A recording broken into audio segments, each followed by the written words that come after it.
हम्म, कल्पना कीजिए कि किसी ने अदालत में किसी व्यक्ति पर मुकदमा कर दिया है। जी, ऐसा तो होता ही रहता है। हाँ, तो अदालत के कागजात, जिन्हें हम आमतौर पर समन कहते हैं, वो घर पर आते हैं।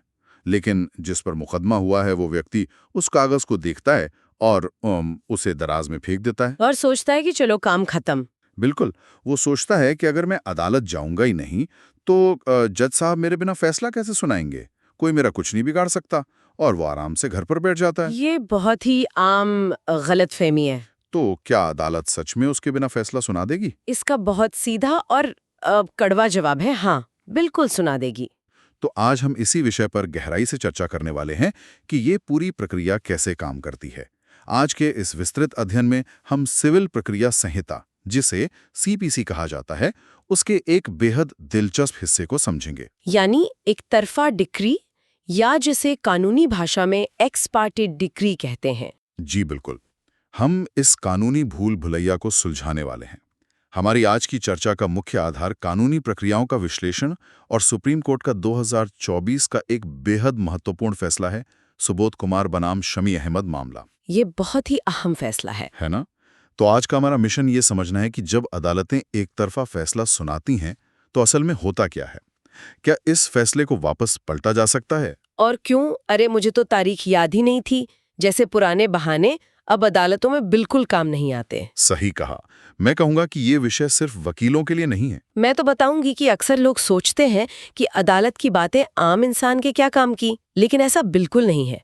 ये जानना हर उस इंसान के लिए जरूरी है जो ये समझना चाहता है कि हमारी न्याय प्रणाली में जिम्मेदारी और जवाबदेही वास्तव में कैसे काम करती है। मतलब कोई भी सिस्टम का मजाक नहीं बना सकता। बिल्कुल, अदालतें सिर्फ न्याय करने के लिए नहीं बैठी हैं, बल्कि वे ये भी सुनिश्चित करती हैं कि कोई भी इंसान कानूनी प्रक्रिया को अपने फायदे के लिए ना अटकाए।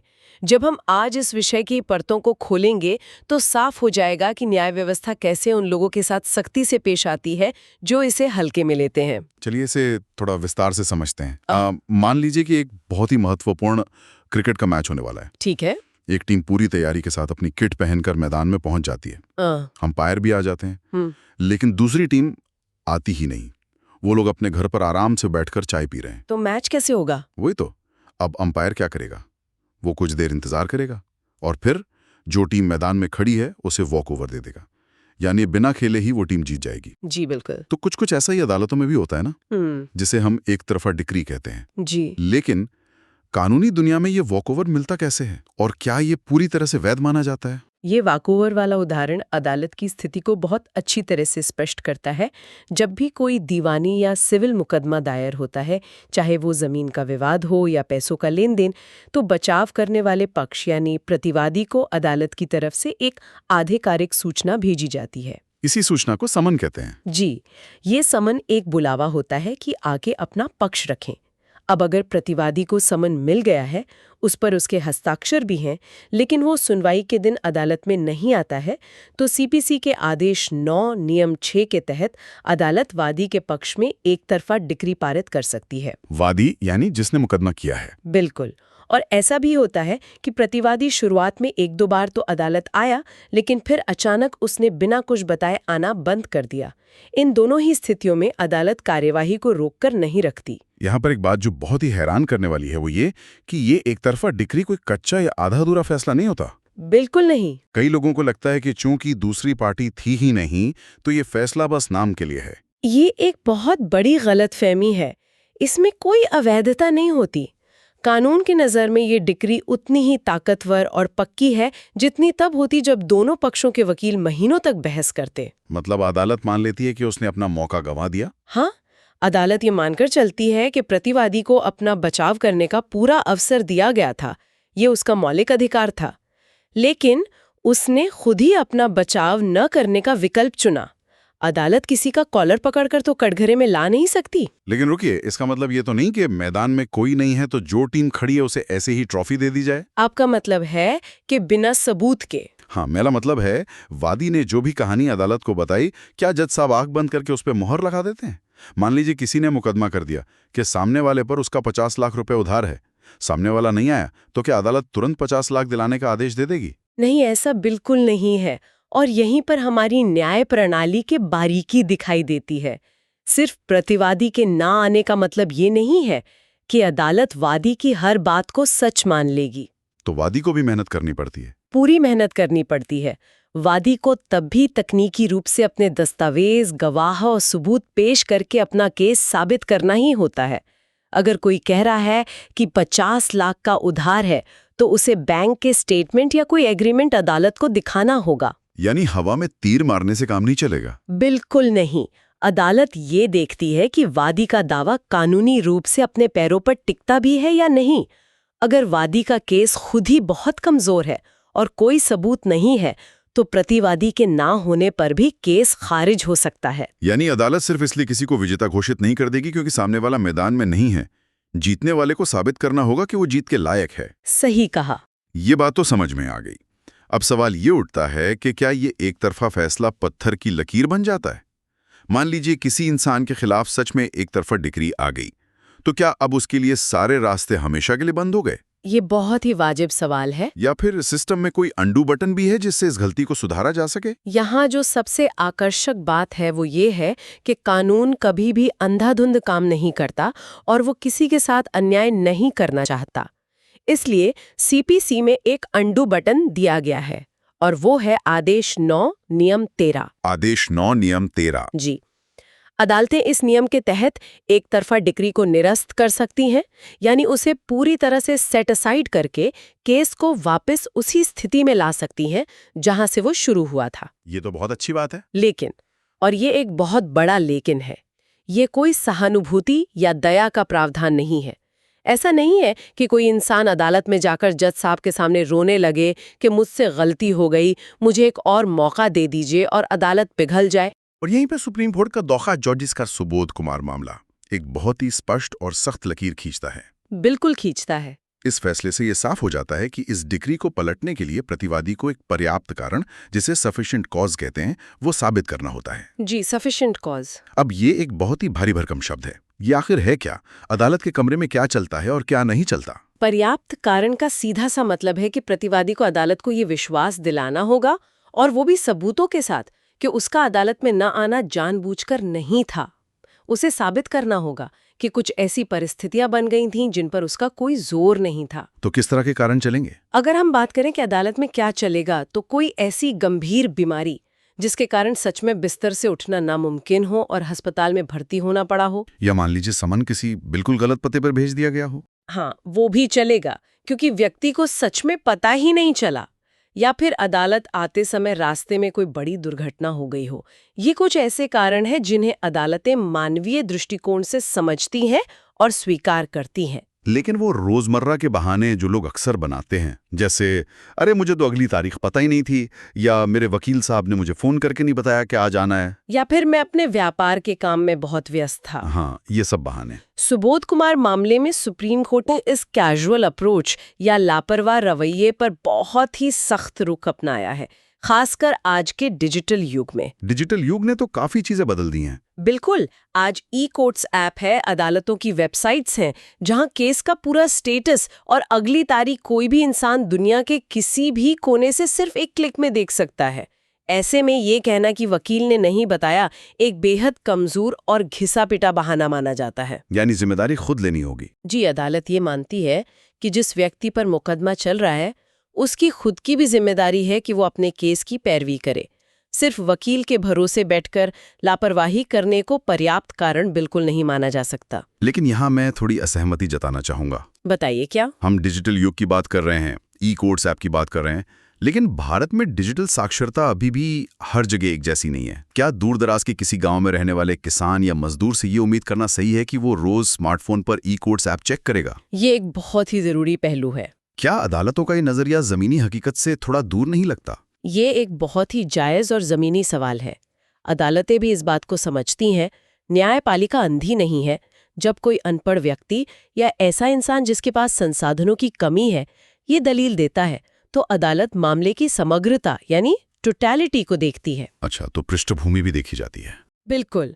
अदालत ये देखती है कि क्या वो व्यक्ति सच में अनजान था या वो सिर्फ भोला होने का नाटक कर रहा है।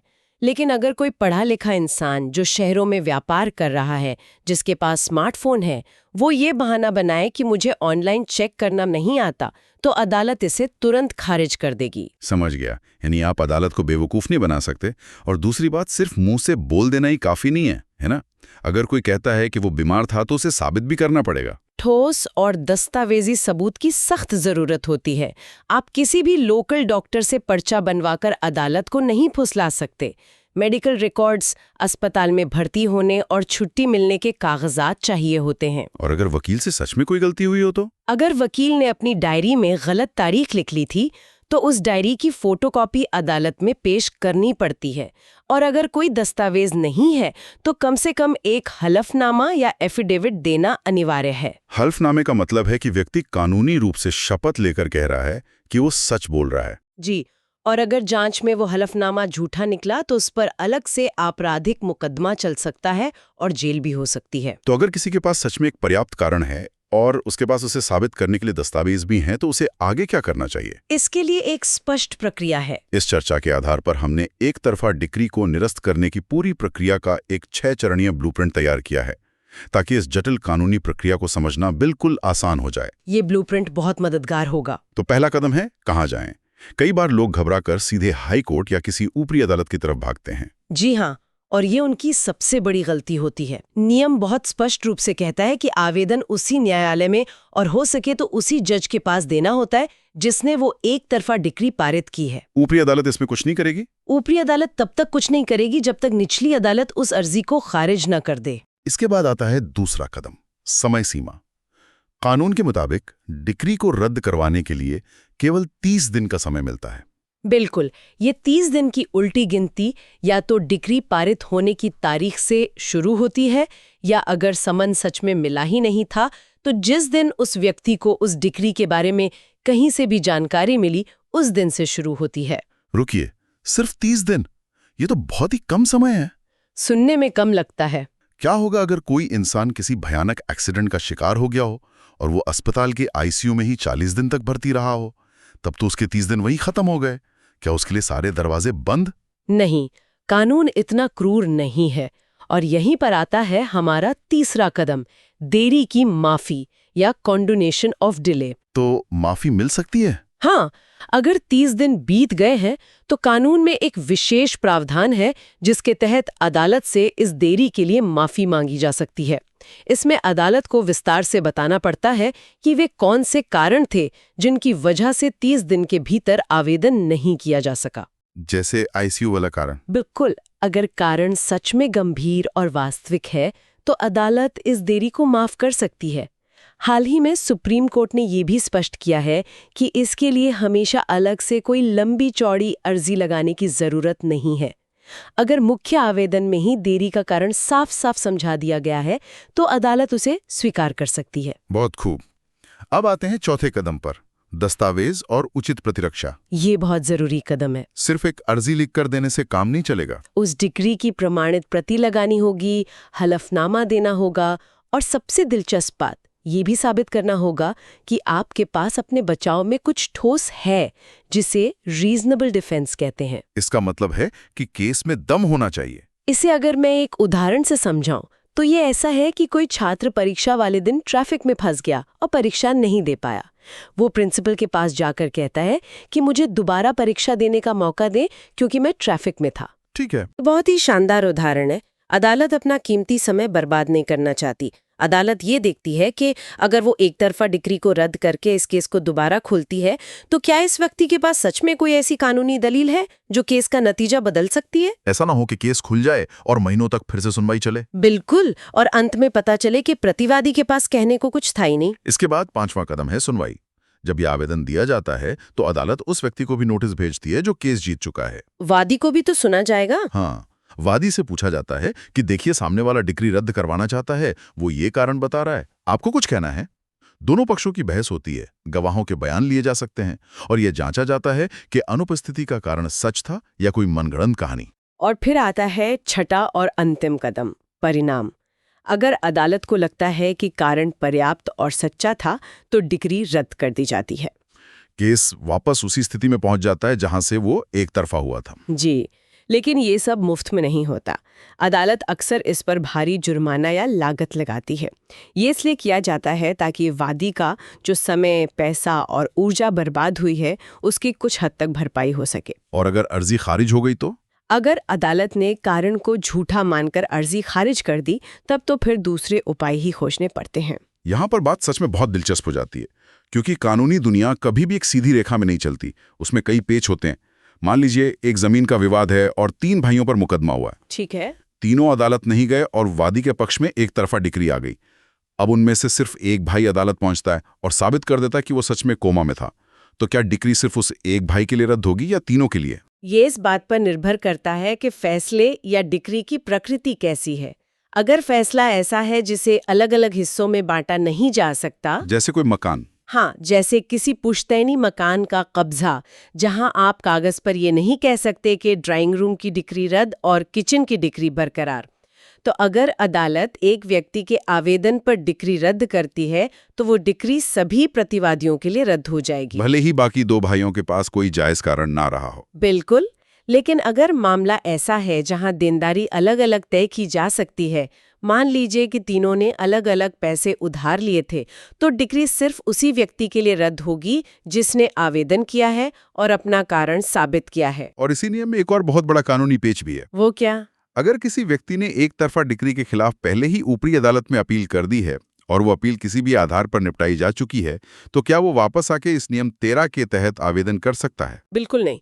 अगर ऊपरी अदालत में अपील पर फैसला हो चुका है तो नियम 13 के सारे दरवाजे हमेशा के लिए बंद हो जाते हैं। मतलब आप दोनों तरफ से फायदा नहीं उठा सकते। जी, आप एक ही समय में 2 अलग अलग नाव की सवारी नहीं कर सकते।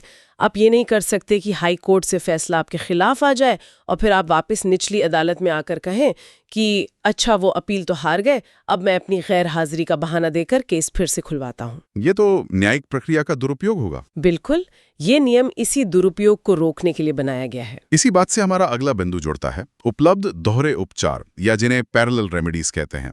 जब किसी के खिलाफ एक तरफा फैसला आता है तो वो पूरी तरह से निहत्था नहीं होता। उसके पास विकल्प होते हैं। जी, उसके पास 2 अलग-अलग रणनीतियां होती हैं। पहला तो वही जिसकी हम चर्चा कर रहे हैं, नियम 13, और दूसरा है सीधे ऊपरी अदालत में प्रथम अपील करना। इन दोनों में बुनियादी फर्क क्या है? ये बहुत अच्छा सवाल है। अगर मैं इसे अपने उसी छात्र वाले उदाहरण से जोड़ूं तो नियम 13 का इस्तेमाल करना ये कहने जैसा है कि मैं ट्रैफिक जाम में फंस गया था, कृपया मुझे परीक्षा में बैठने दें। बिल्कुल। जबकि प्रथम अपील करना ये कहने जैसा है कि टीचर ने मेरी कॉपी ही गलत चेक की है, मुझे कम नंबर दिए हैं। क्या ये सही तुलना है? ये तुलना एकदम सटीक है। जब आप नियम 13 का इस्तेमाल करते हैं तो आप अदालत के फैसले के कानूनी पहलू को गलत नहीं ठहरा रहे होते हैं। आप सिर्फ ये कह रहे होते हैं कि मेरी ये मजबूरी थी, कृपया मुझे अपनी बात कहने का एक मौका और दीजिए। यानी फोकस सिर्फ अनुपस्थिति पर है। जी, यहाँ पूरा फोकस सिर्फ आपके अनुपस्थित रहने के कारण पर होता है। लेकिन जब आप प्रथम अपील में जाते हैं तो आप अपनी अनुपस्थिति की बात नहीं करते, आप सीधे डिक्री के गुण दोष या मेरिट्स को चुनौती देते हैं। ऊपरी अदालत में जाकर, हाँ, आप ऊपरी अदालत से कहते हैं कि भले ही मैं वहां नहीं था और वादी अकेला था, लेकिन वादी ने जो कागजात दिए थे उनके आधार पर कानूनी रूप से ये फैसला वादी के पक्ष में नहीं दिया जा सकता था। जज साहब से गलती हुई है, ये कहना चाहते हैं? बिल्कुल। आप कहते हैं कि जज साहब ने कानून को लागू करने में गलती की है। ये तो बहुत ही शानदार रणनीति के अंतर है। एक में गैर हाजिरी को सही ठहराना है और दूसरे में अदालत के कानूनी निष्कर्ष को ही चुनौती देना है। और क्या ये दोनों रास्ते एक साथ अपनाए जा सकते हैं? वकील अक्सर दोनों रास्ते एक साथ अपनाने की सलाह देते हैं और कानून इसकी इजाजत भी देता है। ये दोनों उपाय समानांतर और स्वतंत्र रूप से चल सकते हैं। तो एक का इस्तेमाल करने से दूसरे पे असर नहीं पड़ता? नहीं पड़ता, बशर्ते अपील का अंतिम फैसला ना गया हो। इसके अलावा कानून में एक और रास्ता है जिसे रिव्यू या पुनरीक्षण कहते हैं, जहां उसी जज से फैसले पर दोबारा गौर करने को कहा जाता है अगर फैसले में कागजों पर ही कोई बड़ी गलती साफ नजर आ रही हो। चलिए, अब इस पूरी चर्चा में सिक्के का दूसरा पहलू देखते हैं। हमने हारने वाले के बारे में बहुत बात कर ली, लेकिन उस विजेता का क्या जो केस जीत गया है? विजेता की रणनीति भी बहुत जरूरी है। उसने भी तो महीनों या सालों तक लड़ाई लड़ी है। अगर कोई व्यक्ति एक तरफा डिग्री हासिल कर लेता है तो उसे अपनी उस जीत को सुरक्षित रखने के लिए क्या करना चाहिए? क्या वो आराम से घर जाकर सो सकता है? बिल्कुल आराम से नहीं बैठना चाहिए। अगर विजेता सो गया तो उसकी जीत हाथ से फिसल सकती है।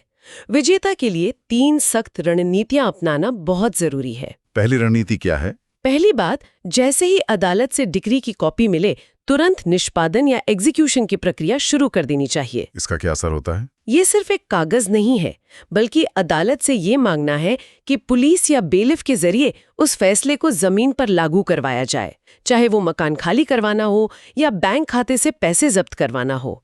इससे हारने वाले पक्ष पर जबरदस्त दबाव बनता है। और दूसरी रणनीति, मान लीजिए प्रतिवादी अदालत में अर्जी लेकर आ ही जाता है कि मैं बीमार था, मुझे एक मौका और दो, तब जीतने वाले को क्या करना चाहिए?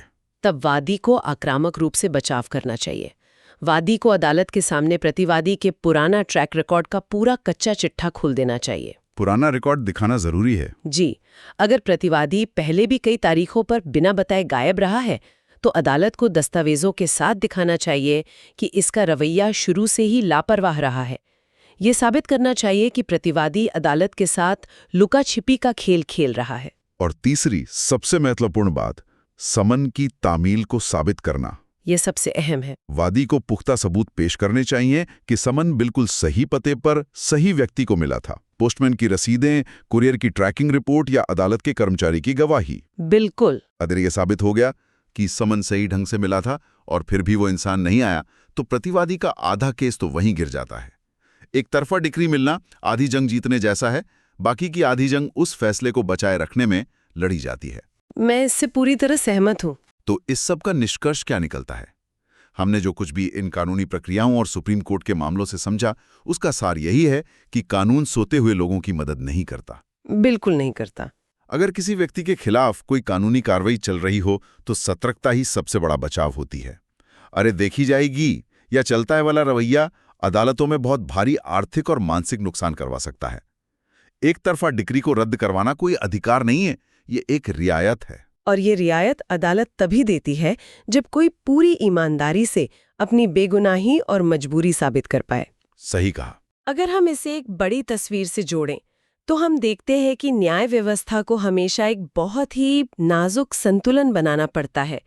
एक तरफ ये सिद्धांत है कि हर इंसान को अपना पक्ष रखने का मौका मिलना चाहिए, कोई भी बिना अपनी बात कहे सजा या नुकसान ना झेले। और दूसरी तरफ वादी का भी तो समय है। बिल्कुल।